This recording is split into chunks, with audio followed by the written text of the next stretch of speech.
पहिल्यांदा तर मला हे लक्षात आणून द्यायचं आहे की सरकारने घेतलेला कुठलाही निर्णय नाही, माननीय सर्वोच्च न्यायालयाने हा निर्णय घेतलेला आहे की सगळ्या राज्यांमध्ये शेड्यूल कास्ट ही जी कॅटेगरी आहे, या कॅटेगरीमध्ये ज्या जाती मागे राहिलेल्या आहेत त्या आयडेंटिफाय करून त्यांना जे काही प्रतिनिधित्व मिळालेलं आहे त्यात जे काही डिस्टन्स आहे ते कमी करण्याच्या दृष्टीने उपवर्गीकरण करावं।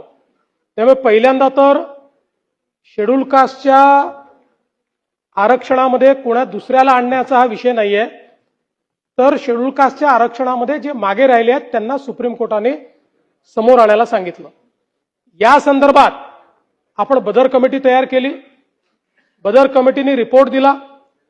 तो रिपोर्ट ज्यावेळी आमच्या मंत्रिमंडळ बैठकीत आला त्यावेळी मंत्रिमंडळ बैठकीत ही चर्चा झाली की याच्यावर मोठ्या प्रमाणात सजेशन ऑब्जेक्शन मागवले पाहिजे, कारण हा विषय व्यापक लोकांच्या संबंधातला विषय आहे आणि म्हणून माननीय राज्याचे मुख्य सचिव यांच्या अध्यक्षतेखाली एक कमिटी तयार केली आणि या कमिटीला त्या ठिकाणी एक काम दिलेलं आहे की त्यांनी या संदर्भातलं सजेशन आणि ऑब्जेक्शन ऐकून घ्यावं।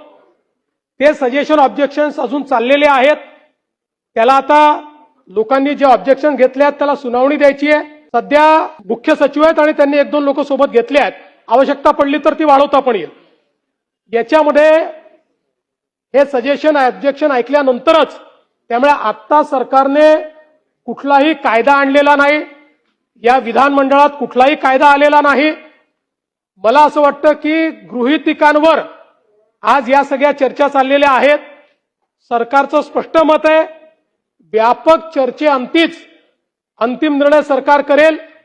हा निर्णय करत असताना माननीय सर्वोच्च न्यायालयाने जे निर्देश दिलेले आहेत त्या निर्देशांचं तंतोतंत पालन होईल। कोणावरही अन्याय करण्याचा सरकारचा मानस नाहीये आणि शेड्यूल कास्ट समाजामध्ये कोणी जर मागे राहिलं असेल तर त्याला पुढे आणण्याकरता जी काही उचित उपाययोजना आहे ही उपाययोजना केली जाईल। मी वडेट्टीवार साहेबांच्या लक्षात आणून देतो, सर्वोच्च न्यायालयाच्या याच आदेशाप्रमाणे कर्नाटकच्या सरकारने, तिथे आपलं सरकार आहे, त्यांनी उपवर्गीकरण केलं, कायदा झाला। तेलंगणात आपलं सरकार आहे, त्या ठिकाणी उपवर्गीकरण केलं, कायदा झाला।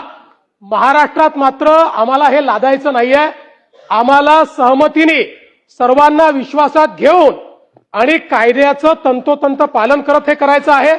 त्यामुळे मी पुन्हा सांगतो, कमिटी सगळ्यांचं म्हणणं ऐकून घेईल, विधिमंडळाच्या सदस्यांशी देखील चर्चा होईल आणि त्यानंतरच अंतिम निर्णय या संदर्भातला घेतला जाईल।